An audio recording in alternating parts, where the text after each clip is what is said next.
और फैमिली की डायरी में 8 मई स्पेशल मेरे साथ इस वक्त मौजूद होंगी थैलेसीमिया से लड़ने वाली एक बहुत ही बहादुर ख़ातून। और मैं उनसे पूछूंगी, आयशा से ही पूछूंगी मैं ये कि आयशा क्या करती हैं और आगे क्या करना चाहती हैं। तो फैमिली की डायरी में आज मौजूद होंगी मेरे साथ आयशा महमूद। अस्सलाम वालेकुम आयशा। वालेकुम अस्सलाम। कैसी हैं आप? ठीक अल्लाह है? का शुक्र।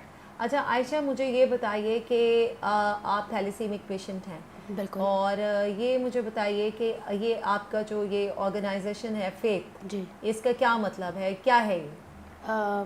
मैं थैलेसीमिया पेशेंट हूँ और थैंक यू सो मच कि आप लोगों ने जो है ये मौका दिया, और आज में एड की वजह से तो बहुत ही अच्छा रहा। तो फ़ेथ क्या है? फ़ेथ एक पेशेंट एंड पेरेंट्स की सोसाइटी है। जैसे कि आपने अपने इंट्रो में भी बताया कि प्रायोरिटीज़ नहीं है थैलेसीमिया, और हमें जो वो ड्यू अटेंशन मिलनी चाहिए थी वो नहीं मिली। तो ये हमें लगता था कि हमारी सोसाइटी के अंदर एक कोई ऐसा एलिमेंट है जो मिसिंग है। पेशेंट एंड पेरेंट्स की एक ऐसी सोसाइटी होनी चाहिए जहाँ वो बात कर सकें, जहाँ वो बोल सकें, जहाँ उनकी सुनी जा सके और सॉल्यूशंस निकाले जा सकें।